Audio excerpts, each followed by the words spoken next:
It is my privilege to be here this evening with Jack Ma, one of the great entrepreneurs of our time, of course, the founder of Alibaba. And we have so many things to talk about over the next half an hour. And of course, we also want to try to get to your questions as well. We're going to talk about Alibaba, of course, but also China, the Trump world that we all live in, globalization, trade, and so many other issues.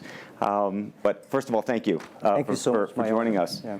Let me start with this, which is to say that you just spent some time inside Trump Tower and went to go visit with Donald, our president-elect in the United States. Tell us about that meeting.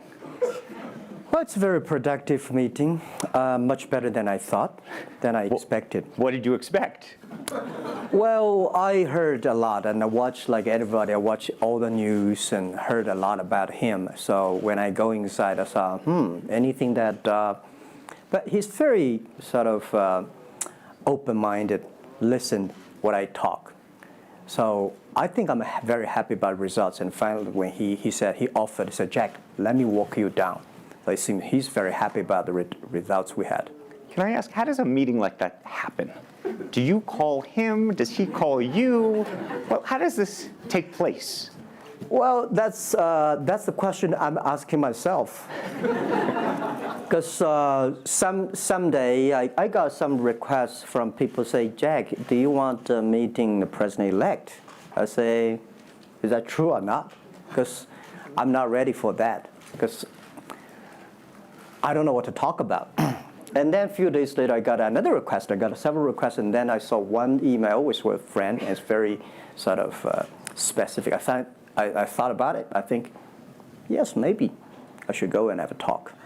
And at least I think President-elect Donald Trump would be happy to hear what I want to talk about. So I went. And what did you tell him? Talk about the small business, talk about agriculture products, talk about the trade between China and the USA.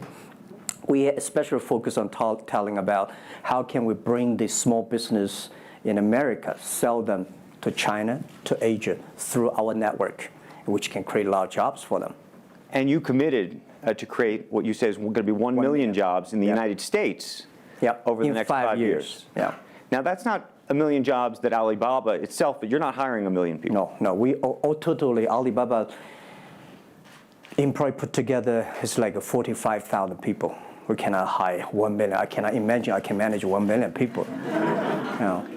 Explain to us how you think about the U.S.-China relationship, given some of the comments that Donald Trump has made about China being a currency manipulator. Did that come up during your meeting? Well, I think first, in America, there's a freedom of speech, right? So he can say whatever he wants, and I respect, I understand. But of course, I have my views. We did not debate about the China-U.S. trade or manipulation. We did not debate. We did not talk. We agreed on something. Small business, developing the Midwest America, helping the farmers there, small business there, exporting to China. So we all agreed. But something that we did not discuss about the American the job losing to China, Mexico, and this. Can I share with you my ideas? Please. Yeah. First, I think 30 years ago, when I just graduated from universities, I heard America had a wonderful strategy. They outsource the manufacturing job, service jobs. They outsource the manufacturer to Mexico and China, outsource the service job to India. There's a book called The World is Flat. Tom Friedman, colleague at the New York Times. And I think it's a perfect strategy. You know, that the Americans said, we just want to control the IP, we just want to technology, we just want the brand, and leave the lower-end jobs for the world. Great strategy. And second is that the American international companies made millions and millions of dollars from globalization. The top 100 companies in America. Amazing. I remember when I graduated from university, I tried to buy a beeper, the Motorola beeper. Cost me $250. My pay at that time is $10 a month. as a teacher. And the cost of making that beeper is only $8 for a chip. Right. So past 30 years, IBM, Cisco, Microsoft, they made tons of money. The profit they made are much more than the 4 largest banks in China put together, the China Mobile Phone, China Unicom, and whatever you name it, put together. Still, these multinational companies made more money than. So their market cap grew more than 100 times in the past 30 years. But where'd the money go? This is what I'm curious, because as a business people, I always care about the balance sheet. Where's the money coming? Where'd the money go? Past 30 years, the American had 13 wars, spending $14.2 trillion. The money going there. What if they spend a part of that money on building up the infrastructure, helping the white collars and blue collars? No matter how strategy good it is, you're supposed to spend money on your own people, right? Not everybody can pass Harvard. Like me, they're not good at education, right? We should spend money on those people who are not good at schooling. And the other money, which I'm curious about, is that when I was young, I heard America is about Ford and Boeing, those big manufacturing companies. Last 10, 20 years, I heard about is Silicon Valley and Wall Street. The money go to the Wall Street. And what happened? Year 2008. The financial crisis wiped out $19.2 trillion USA alone. They wiped out all the white collars and destroyed 34 million jobs globally. So what if the money is not Wall Street? What if the money spent on the Middle East, Middle West of the United States, developing the industry there? That could be changed a lot. So it's not the other countries steal jobs from you guys. It is your strategy. Okay, but you do not distribute the money and things in a proper way. This is what I. And now we are having a backlash. And that backlash is a rebuke of globalization. And so much of the conversation, frankly, that we have here, and that backlash is happening in the United States. But I will say President Xi was here yesterday. You had lunch with him. And he was quoting Abraham Lincoln. What did you make of that? Well, I would say that globalization is a great stuff. It's the USA, it's developed countries to teach us how to do globalization. I remember 2002 or 1 before China joined the WTO, everybody in China was worried. Me, I was worried. Because what if all the international products come to China, destroy our industry, and we have lose a job? So convince the China, after 20 years, then you guys are say, this is a terrible thing. I believe globalization is good, but globalization needs to be improved. This is Donald Trump, President-elect, want to solve it, the problems. That globalization, I think, should be inclusive globalization. In the past 30 years, the globalization was controlled by 60,000 big companies. 100 years ago, globalization was controlled by several kings and emperors. What if next 30 years we can support 6 million business doing business across the board? What if in next 30 years we can help support 20 million small business can do business across the board? So this is something which I believe globalization should be inclusive. And do you think that the words of President Xi will happen in reality, which is to say that China has largely acted on its own behalf for many, many years, and now is effectively saying that the U.S. needs to continue acting on everybody else's behalf? Yeah, I think, the world needs some, such a, Mr. Xi yesterday said, it's a wonderful time, it's a best time, or the worst time. The world needs a new leadership, but the new leadership is about working together. This is what I understand. We do not necessarily need one specific leader to teach us what to do, what not to do. But the world have to partner together. This is what I think. And I think as a Chinese, as a business people, I feel proud for what President Xi said yesterday. As a business person, I want the world to share the prosperity together, to join the force together. As a Chinese, I'm happy about what he committed. Yesterday he said, he speaks like us, takes the responsibility of the second largest economy. As the China's second largest economy, he has to take some responsibility.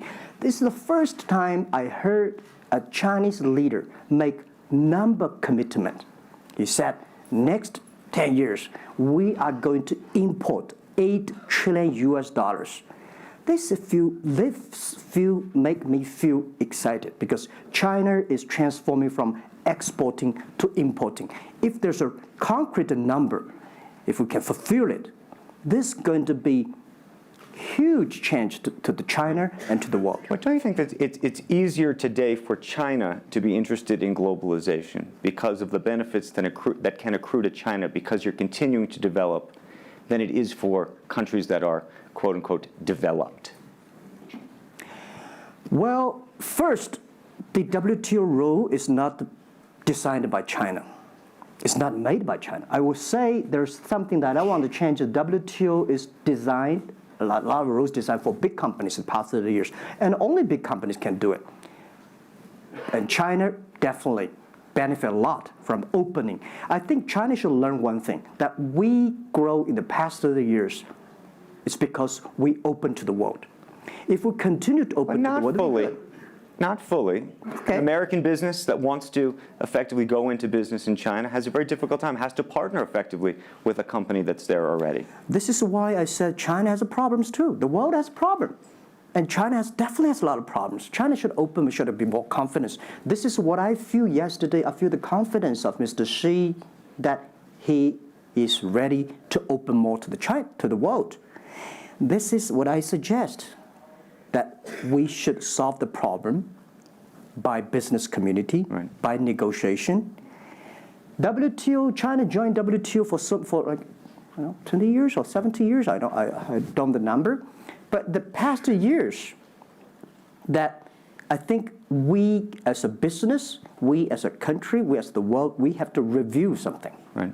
But not because unbalanced things, we stop it. You've been calling for something called EWTP. Yeah. What is that?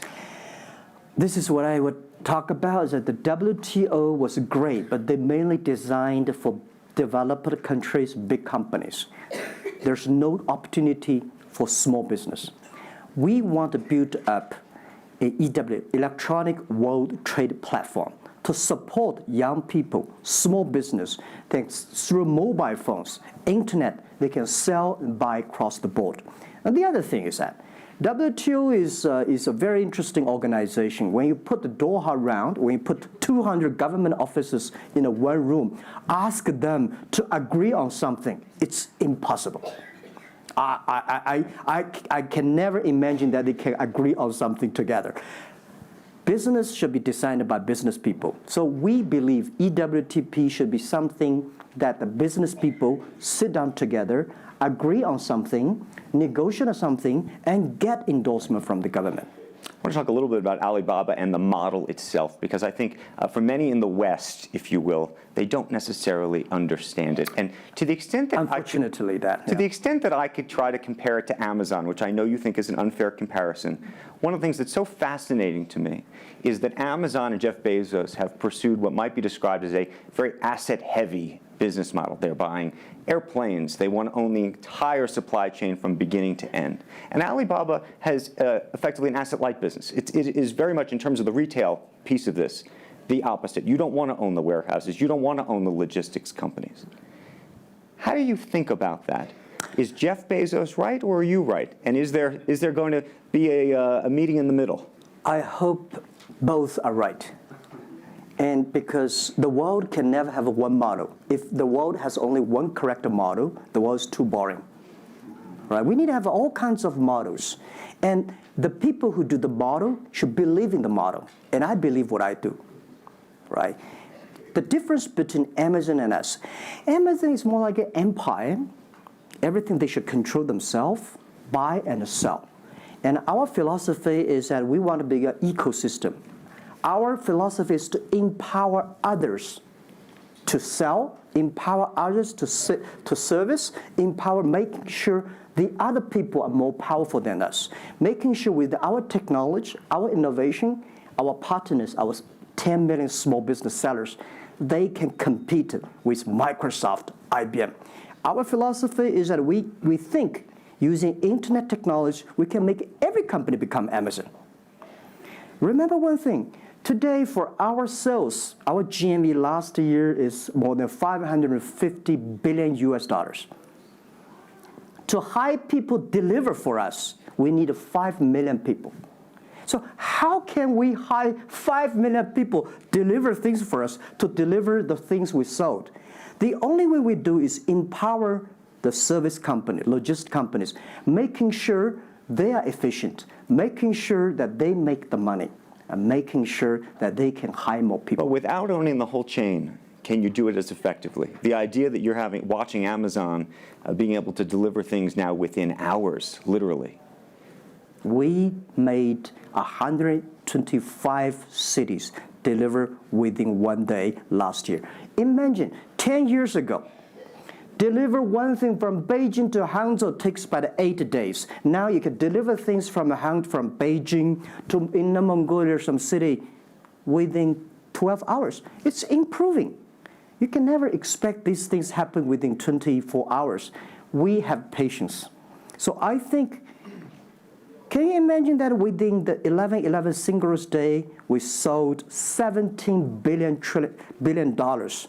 and by delivering more than 600 million packages within 3 days. This is happening, and this is what we feel proud of. It's not how much money we make. It's not how powerful we are. We think because of the technology, we can make the technology very inclusive, that every small companies can use it. This is my dream, because I started my first business in 1992 in China as a small business. In order to borrow money, 5,000 US dollars from bank, took me 3 months to acquire, still failed. So difficult to be a small business. Today, with the technology, we can empower them. This is something I want to do. One of the critiques, as you know, and it continues to linger around Alibaba, is the piracy issue. There's an IP issue, and it's an issue all over China, but you take the brunt of a lot of it. Yeah. How much progress have you made in your mind, and how do you think about some of the regulatory bodies in other countries, including the US, that continue to criticize Alibaba for these issues? First, when we start do this business, as a business like this size, you have to take all the criticism. You have to listen what is right, what is wrong. And second, as an e-commerce, when you put 10 million small business, empower them to sell. We do not like Amazon buy. We cannot check. Even when you buy $55 trillion or $550 billion, you cannot check every product. So the model itself and the e-commerce itself may have a lot of these flaws.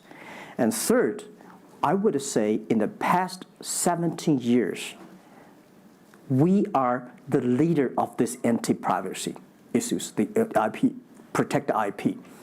But the second, we are internet companies. We do not have the law enforcement. We find this guy is selling cheap, fake products. We delete them. We cannot arrest them. But we had a huge progress. Last year alone, we put 400 people into jails. We deleted 370 million fake products listing on our site. I would say we are the leaders, and we are using the big data to check who's buying, who's manufacturing, who's selling, what is the address. So now I'm happy about the whole world, especially China, all the government organization, start to realize the issues. So I would tell you, good thing is that today, when you go to those criminal group, which I call them criminals, those fake products manufacturers, sellers. You've praised the quality, though, of some of these. I would talk about it later, right? Those criminals said they can go anywhere but not Taobao and Tmall, because using our data, we trace where they are, who they are, what's the address, what the amount. and we will deliver this to the police station and working with them to arrest them. The quality issues is something I want to share with people. It's not about praising the fake products.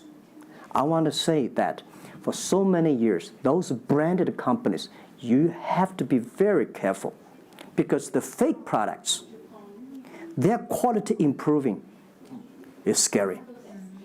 That is the difference between us. Because when you find guys, the people said this is fake, and you have to find people, you have to find a third-party institution to check it is fake or not. We find sometimes the quality is better.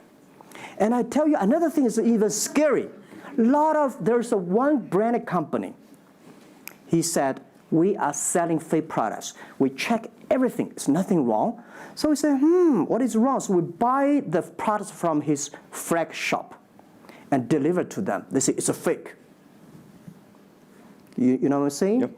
We buy things from the flag shop of this brand and deliver back. It's the fake products, they say. So it's a bit confusing. Right. This is fighting against the fake products. It's a war against the human greediness. It's not easy. You cannot finish it, but you have to continue to fight. And I want to say we put 2,000 people, 1 billion RMB every year fighting against that. It can never finish the war within 2 years. But I'm happy. Whether people criticize me, criticize us, the most important is that we are happy about the progress we made. Right. But if people praise me, so, when people say, Jack, you're wonderful, I know I'm not wonderful, right? Oh, Alibaba's great. We are not great. We are just a 17-year-old company. But when people say, you're doing nothing, no, we are doing a lot of things. But you don't have to argue. You don't have to debate. You do what you believe. One of the things you mentioned was using big data on the piracy side, but the other thing that you're using a lot of that big data to do is provide credit and effectively banking the unbanked. And what's so fascinating to me, and I hope you'll share it, is we've talked about the Sesame credit. Yep. How you are able to use big data effectively to figure out who deserves credit and who doesn't in a marketplace where some of these people had no credit history before. Okay. Well, before we do that, we had a system called Teach Computers to learn how to anti-fake products, teach the computers to learn how to, because we have Alipay, a lot of people try to using all the ways to cheating. So we teach the computer how to do that, the cheating things. So we've been doing that for 10 years. Until now, there's called artificial intelligence, because we've been doing that. We are a data company. 8 years ago, we said to ourselves, Alibaba should not be an e-commerce company. We should be a data company because we have the data from consumers, we have data from the manufacturer, we have data from the logistic company and transactions. But we think how we can make a data really beneficiary to the society. What China needs is we have a lot of great people. All the small business, they are very credible, but we don't have a credit system for them. So how can we using a credit rating system based on the data we have to giving everybody a Sesame rating system? That is so powerful in the past 4 years because every individual, every small business, if they have been using our services, we give them a rating system. So we're giving loans in the past 5 years. We're giving 5 million business loans. They only borrow $5,000. 3 minutes, we can decide whether we should give you money, how much you want to give. Within 1 second, the money will be in your account. And 0 people touch, so we call it 310. And even today, the Sesame rating system become people dating. The mother-in-law want to say, hey, you want to dating with my daughter? Show me your rating system of the Sesame card. So it's so funny. We go to people want to rent a car, people want to rent a bicycle. They will say, show me your Sesame cards. Good. Because if they do not pay back, if they do not fulfill, the rating system is going to low down and they can never rent a house. This is what we want to build up, the system. That if you sell or buy fake products, the Sesame cards will show. I'm going to open it up to questions, but a final one from me. There's been a lot of speculation that you're going to get into the business of Hollywood. Your name has appeared, Alibaba Group, at the beginning of a couple of big films recently. What is the ambition for Alibaba in the entertainment world? The beginning was like this. Several years, every 5 years, we have a review for our strategy. Now, our strategy is always look at the 30 years and 10 years. And every strategic decisions we make, we have to ask one question. Did this decision we made solve society problem? Because we believe the bigger social problem you solve, the more successful you are. So if this cannot solve any social problems, we don't do it. Second, is this project is going to be successful in 10 years? If it's going to be successful in 10 years, let's do it. If it's going to be successful in 1 year or 1 month, now more I would say, forget about it. Because why you can be successful in 1 year or 1 month? So we all have to put parallel. And 5 years ago, we had a big debate about 10 years later, 20 years, what are the things that China society and the world want? So we say happiness and health. 2H strategy. So happiness and health. We believe Hollywood, the movie industry, bring people happy. Because today, nobody's happy. Rich people not happy, poor people not happy, At least when I watch a movie, I feel happy about it, right? So I think we should partner with the Hollywood, especially like a lot of, we have a different way of living in China. The movie, we have a lot of heroes, but China movies, heroes always dead. The American movie hero never die. If all the heroes die, who want to be the hero? So my movie, I want to make the hero live, right? So this is I think we should learn a lot, and it's only about 2 years, so we have another 8 years to go. I want to make our company that it's not e-commerce. It's something that giving people inspirations, giving people, because I learn a lot. For example, I always say that my favorite movie, Forrest Gump. Life's tough. This is I learned, and that inspired me. That is why when people call me crazy, stupid in the past 70 years, you're crazy, you're doing something never work. You're stupid, how can you do that model? Amazon this model, eBay this model, why Alibaba this model? I told myself, Forrest Gump said, go ahead. Never care about what the other people. And the other thing, Forrest Gump said, nobody make money out of the catching whales. People make money by catching shrimps. So we serve small business. Fair enough. Jack Ma, we should probably end it there because we're going to run out of time, but I thank you. Thank you so much for the conversation. I promised we'd sneak in a question or two, and we literally have 2 minutes, and they're going to get upset with me. If you have a question, and we're going to, I got to beg you to do it within literally, a second. So go for it right there.